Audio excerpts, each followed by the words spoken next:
Hello, Julian Northbrook here from doingenglish.com. Today one of my group coaching course clients asked me a good question about commercially available textbooks. Are they good, he asked, or are they a total waste of time?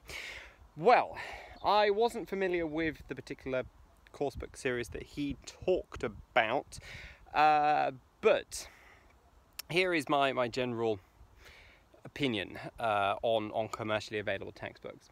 First of all, I'm not going to say that they are totally useless, and I'm certainly not going to say that nobody could benefit from them. They do have their uses, and yet they're better than nothing.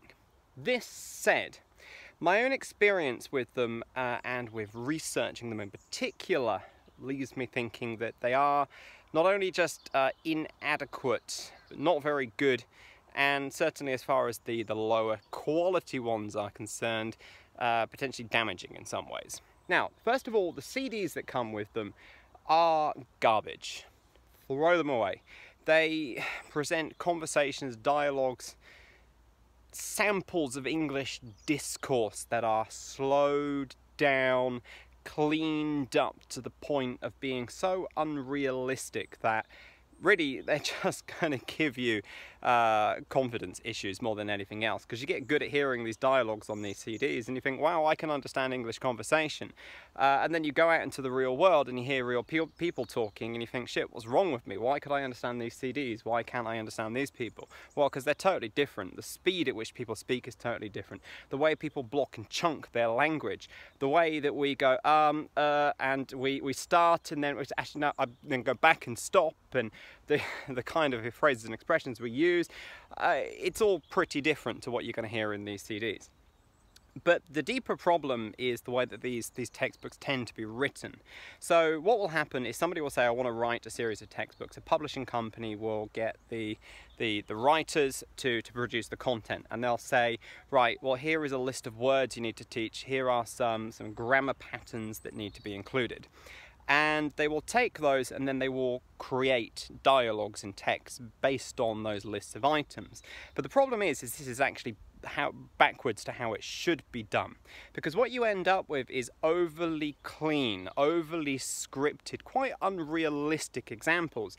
And examples and dialogues and conversations that can over-represent the patterns of language. So, for example, something like the future progressive, you'll get a dialogue where it'll say something like, I will be doing my homework, and then after I will be going to the cinema, and when I finished at the cinema I will be going out for lunch with my boyfriend.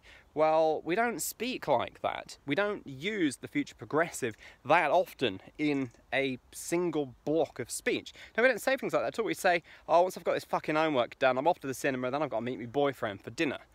Completely different way of expressing things. So the text and the dialogues in these textbooks, like, whilst yes, they are better than nothing, they give you a very warped perception of how English should sound, and that makes you speak in a very warped and unnatural kind of way, and also it makes it very, very difficult to understand real conversation, because you just don't hear what people say in the textbooks in real life. A lot of my research was concerned with actually breaking the contents of textbooks down into small blocks and then comparing them to native samples of English using something which we developed called a nativeness metric.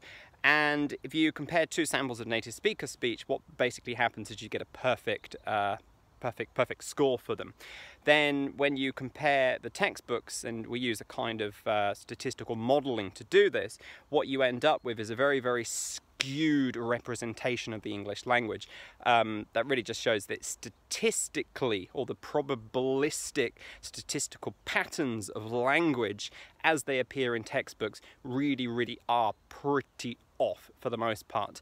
Now, again, I can't say this is true of every single textbook out there because I haven't researched all of them, and I can't say that some people won't benefit from them because, you know, nothing is that black and white. What I can say, again, just to repeat what I said in the beginning, is that my own experience based on my experience of textbooks, as well as my own research, shows that for the most part, many of them really are in adequate and you can find much better materials. Materials like the ones I make in Extraordinary English Speakers, which sounds like I'm boasting, and I kind of am, but then hey, my research is what has all gone into developing the lessons we make in Extraordinary English Speakers, so it's hardly surprising that the quality of those are high because, well, years and years of research on things like this has gone into them. Anyway, you can just join Extraordinary English Speakers even if you wanted to, because you've got to go through my Master English Fast Accelerator group coaching course first, and only then are you eligible. So whatever, I'm just rambling for the sake of it. Head over to doingenglish.com and sign up for my free daily emails, where every single day a tip from yours truly is going to hit your inbox. Open it, read it, and improve your English speaking one day at a time. And of course, if you want to, you'll be able to jump from those emails to joining my accelerator course if and only if it's a good fit for you and you a good fit for it. This is me, Julian Northbrook, signing out from this video. I'm on my way to the gym. It was nice and quiet, and I thought I would stop to do this. Now my arm is absolutely killing me. Bye-bye.